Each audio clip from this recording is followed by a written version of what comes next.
उसने 7 मुहर्रमुल हराम को जिद के साथ आले मोहम्मद के बुग़्ज़ के साथ उसने अपने बेटे की शादियां नहीं रचाई, बेटे और बेटे की शादियां नहीं की। और कराची के एक बदबख्त नाखान ने, अवैस रजा कादरी जिसे कहते हैं, कहते जी मजबूरी, तेरी बेटी भाग रही थी। मशहूर सना खान अलहाज मोहम्मद अवैस कादरी साहब ने अपने बेटे और अपनी बेटी का मुहर्रमुल हराम शरीफ के महीने में निकाह किया और उस निकाह के सिलसिला में महफ़िल नात का इनेकाद भी किया गया, जिस पर मुफ्ती हनीफ कुरैशी साहब ने बहुत शिद्दत के साथ रद्द अमल का मुजाहरा किया और बहुत सख्त अल्फाज इस्तेमाल किए इसकी तरदीद में, जो कि नहायत काबिल अफसोस हैं। उन अल्फाज का मैं तज़किरा नहीं करता, चूँकि इस बात का ताल्लुक़ एक दीनी मसले के साथ है और इसी गुफ्तगू में आला हज़रत इमाम अहले सुन्नत इमाम अहमद रज़ा खां मुहद्दिस बरेली रहमतुल्लाह का ज़िक्र भी किया गया। तो इस सिलसिले में चंद बातों की वजाहत करना ज़रूरी है। पहली बात तो यह है कि मुहर्रमुल हराम शरीफ के महीने में जो निकाह की तकरीब की गई और उस तकरीब में महफ़िल नात का इनेकाद भी किया गया, चाहिए तो ये था कि मुफ्ती साहब इस पर कोई हवाला पेश करते, इसके नाजायज़ होने पर, इसके हराम होने पर, इसके बुग़्ज़ अहले बैत होने पर या इसके नाजायज़ होने पर कोई हवाला पेश करते, कुरान मजीद से, अहादीस तय्यबात से या सहाबा इकराम, ताबईन, तबा ताबईन या उम्मत के उलमा सुलहा और उम्मत के मुफ्तियान किराम, मुहद्दिसीन, फुक़हा की तसरीहात में से कोई फतवा ही पेश कर देते कि उन्होंने कहा हो कि मुहर्रमुल हराम शरीफ में निकाह करना ये नाजायज़ है, गुनाह है, या ये बुग़्ज़ अहले बैत है, या ये है कि ये किसी गुमराह फ़िरके के साथ मुशाबत है। ऐसा कोई हवाला पेश नहीं किया, जबकि ये बात बिल्कुल वाज़ेह है कि निकाह शरीयत को मतलूब है। नबी पाक सल्लल्लाहु अलैहि वसल्लम की कितनी हदीस तय्यबात में निकाह की तरगीब बयान की गई। निकाह ये अंबिया किराम अलैहिमुस्सलावतु तस्लीमात की सुन्नत है, निकाह इबादत है, निकाह कुर्ब का ज़रिया है, शरीयत को मतलूब है। और हमारे अहनाफ के यहाँ तो निकाह करना ये नफली इबादत से अफजल है। अब मुहर्रमुल हराम शरीफ के महीने में ये अमल किया जाए जो बाइस सवाब है, जो सुन्नत मुस्तफ़ा करीम अलैहिस्सलाम है, जो नफल नमाज से अफजल है, उसके मना होने पर, उसके नाजायज़ होने पर, हराम होने पर या उसके किसी न किसी तरीके से मकरूह होने पर कोई दलील तो हो ना, दलील पेश करनी चाहिए थी। जबकि ना कुरान में इसके मना होने पर दलील है, ना हदीस में इसके मना होने पर दलील है, और ना ही सहाबा अहले बैत और आइमा की तसरीहात में से कोई फतवा, कोई बयान, कोई कौल इस तरह का हरगिज़ नहीं मिलता। अच्छा, सवाल ये पैदा होता है कि फिर ये मना क्यों आप कह रहे हैं, ये आप इससे क्यों रोक रहे हैं, क्यों मना कर रहे हैं? अगर आप इसकी इल्लत और वजह यह बयान करें कि चूंकि सैयदुश शुहदा इमाम अली मकाम रदियल्लाहु ताला अन्हु की मुहर्रमुल हराम शरीफ में आपकी शहादत हुई, तो आपकी शहादत का चूंकि महीना है, तो इसलिए आपकी शहादत की वजह से मुहर्रमुल हराम शरीफ में निकाह करना जो है वो मना है। तो अब फिर सवाल ये पैदा होता है कि अगर इमाम हुसैन की शहादत के महीने में निकाह करना मना है, नाजायज़ है, तो अल्लाह के रसूल सल्लल्लाहु अलैहि वसल्लम के विसाल अक़दस के महीने में तो निकाह करना बदरजा औला नाजायज़ ठहरेगा। जिस महीने में हज़रत उमर फ़ारूक की शहादत हुई, उस महीने में निकाह करना बदरजा औला नाजायज़ ठहरेगा।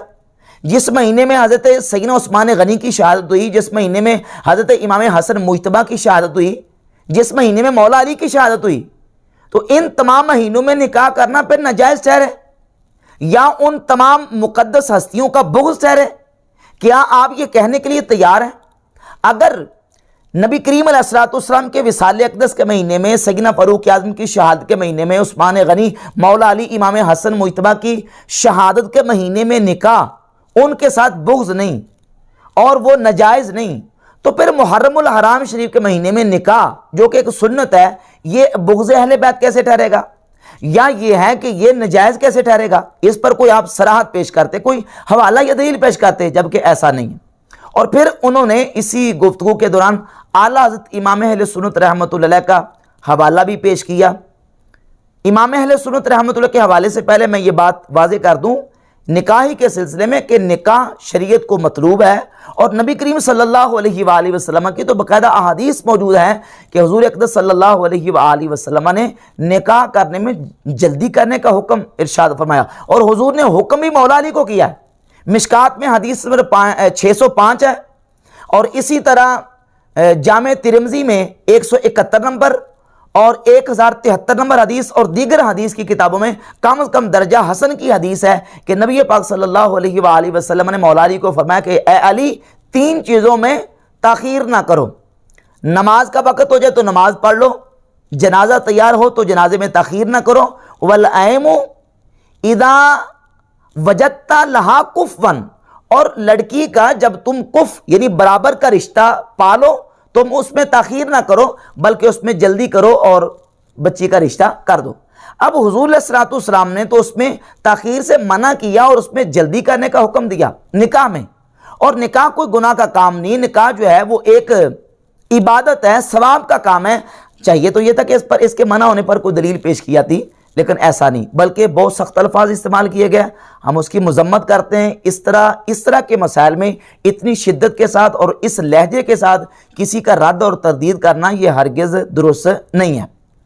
बाकी रह गई बात है कि मुहर्रमुल हराम शरीफ के महीने में ही अभी 14 अगस्त आई, पूरे पाकिस्तान में लोगों ने 14 अगस्त मनाई, बल्कि बाज़ मजहबी शख्सियात ने भी 14 अगस्त के प्रोग्राम पर जो है ना वो खुशी का इजहार किया। वहाँ उनकी तरदीद के लिए कोई बयान नहीं जारी किया गया, बल्कि बाज़ रवाफिज़ और बाज़ अहले तशय्युअ की तरफ से शहज़ादा कासिम रदियल्लाहु ताला अन्हु की मेहंदी और उनकी शादी की तकरीब के हवाले से डोल और जश्न और बाकायदा बाजे और इस तरह की जो ना वो आलाते मौसीकी वगैरह बजाए गए, उस पर कोई बयान जारी नहीं किया गया। तो अब निकाह की तकरीब के ऊपर इस कदर शिद्दत के साथ बयान देना और इस कदर सख्ती करना ये बिल्कुल काबिल अफसोस रवैया है और काबिल मुज़म्मत है, ये दुरुस्त नहीं है। जहां तक आला इमाम अहले सुन्नत रहमतुल्लाह के हवाले की बात है, जिस फतावा रज़विया से हवाला पेश किया गया उसकी जिल्द नंबर 24 के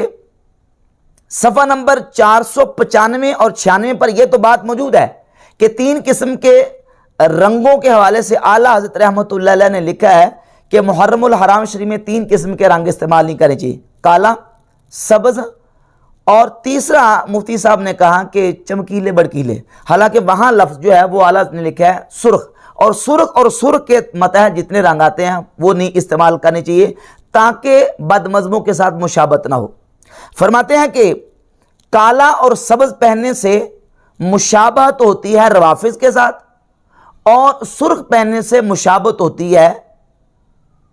नवासिब के साथ। तो ना नवासिब के साथ मुशाबत इख्तियार की जाए